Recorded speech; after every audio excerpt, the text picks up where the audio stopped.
கும்பம். லாபம், நம்பர் லாபம், நோட்ல எழுத லாபம், பிள்ளையார் சொல்லி போடுவோம், அப்புறம் லாபம், அப்புறம் தான் கும்பம். அதுதான் லாபம்ங்கிறது தான் கும்பம். பாருங்க, நம்ம முன்னோர்கள் எவ்வளவு வச்சிருக்காங்க பாருங்க, எப்படி எல்லாம் வச்சிருக்காங்க பாத்தீங்களா. அதான் கும்பம். அப்ப அந்த கும்பத்தை பாருங்க, முடிஞ்சிருச்சு. 7.5 சனியில விரைய சனி முடிஞ்சு, இப்ப ஜென்ம சனி முடிஞ்சு, இப்ப பாத சனி வருது. உங்க ஜாதத்தை எடுத்துக்கங்க. உங்க ஜாதத்துக்கு இந்த மாசத்துல உங்களுக்கு கிரகங்கள் எங்க இருக்குன்னு பாருங்க. உங்க ராசிநாதன் உங்க பக்கத்திலே இருக்காரு.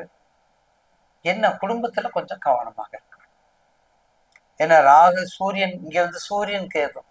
அதான் சூரியன் ராகு இருந்தாலும் ஒரு வார்த்தையில சேர்த்துக்கலாம். இங்க சூரியனும் கேதும் ரெண்டு பேருமே நான் பெரியாளா நீ பெரியாளான்னு சொல்லக்கூடிய நவகோள்கள்ல சூரியனோட குரு சேர்ந்தாலும் மிகப்பெரிய பவர், சூரியனோட கேது சேர்ந்தாலும் மிகப்பெரிய பவர். அதனாலதான் சொல்றது சூரியனும் கேதும், அங்கே ராகு. அப்ப குடும்பத்துல ரொம்ப ரொம்ப எச்சரிக்கையா இருக்கணும். ஏற்கனவே ஏழ்ற ஏற்கனவே சூரியன் கேது 7க்கு 7 சமசப்தமும்.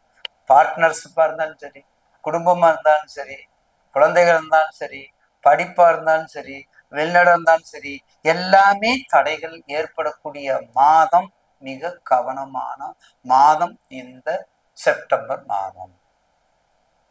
அது கிடைக்கும் இது கிடைக்கும் சொல்லக்கூடாது. உள்ளதை உள்ளபடி சொல்லிடணும் தயவு செய்து. உங்களுக்காகவோ இல்லை எனக்கு 4 காசு கிடைக்கிறதுக்காகவோ இல்லை ஒவ்வொரு தடவையும் யூடியூப்ல நம்ம சொல்றதுக்காகவும் சொல்லக்கூடாது.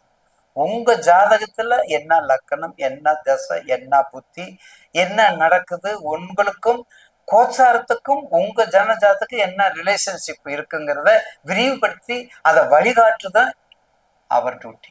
அப்ப ரொம்ப கவனமாக புரிதல் இருக்க வேண்டும். ரைட்டா?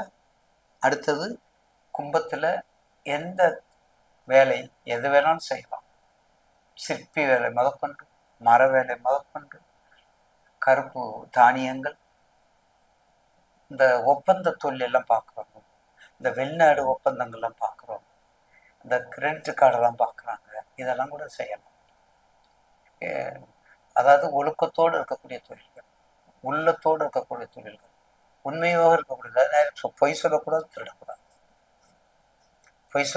திருடக்கூடாது. இதை தவிர நம்ம என்ன வேணாலும் செய்யலாம், எந்த தொழிலும் செய்யலாம். பிறருக்கு வந்து எதையும் சுமையை கொடுத்துடக்கூடாது. இப்படி தொழிலை செஞ்சுட்டு வாங்க. 7.5 கும்பது பாத சனி தானே, ஓடிடும், பயப்பட வேண்டாம். மூலவர், பைரவர் மூர்த்தி, பைரவி வழிபாடு, அதே மாதிரி சரத் ஒரு, அதாவது கோயம்பேட்டில் இருக்குன்னு சொல்லுவாங்க, கோயம்பேட்டில் இருக்குது. இங்கே நம்ம சென்னை தேனுபுரீஸ்வரர் ஒரு கோயில் இருக்கும், தேனுபுரீஸ்வரர். அங்கேயும் இருக்கக்கூடிய சரபேஸ்வரர் வழிபாடு மிக மிக ஞாயிற்றுக்கிழமை 48 ஞாயிற்றுக்கிழமை போங்க. ஒண்ணுமே செய்ய வேண்டாம், போய் 9 சுத்துங்க, ஒரு பால் அபிஷேகம் பண்ணுங்க, இல்லை பாலுக்கு காசு கொடுங்க. ஒண்ணுமே எங்களுக்கு இல்லையா என் கையில, 9 சுத்து 10 சுத்துங்க, சரபேஸ்வரர் மந்திரத்தை படிங்க, வந்துருங்க. 48 நாளைக்குள்ள வெற்றியை பாருங்க. வேலைன்னா வேலை கிடைக்கும், குழந்தைன்னா குழந்தை கிடைக்கும், கல்யாணம்னா கல்யாணம் இருக்கும். நிறுவனம் ஆரம்பிக்கிறோமா, கண்டிப்பா நிறுவனம் ஆரம்பிக்கிறதுக்கான வாய்ப்புகளை கொடுப்பாரு சரபேஸ்வரர். மிகவும் சக்தி படைச்ச வித்தியாசமான தெய்வங்கள்ல சரபேஸ்வரர், விருத்தியங்கரா தேவி சரபேஸ்வரர்னு சொல்ற பார்த்தீங்களா, அந்த லைன்ல அது ரொம்ப முக்கியம்.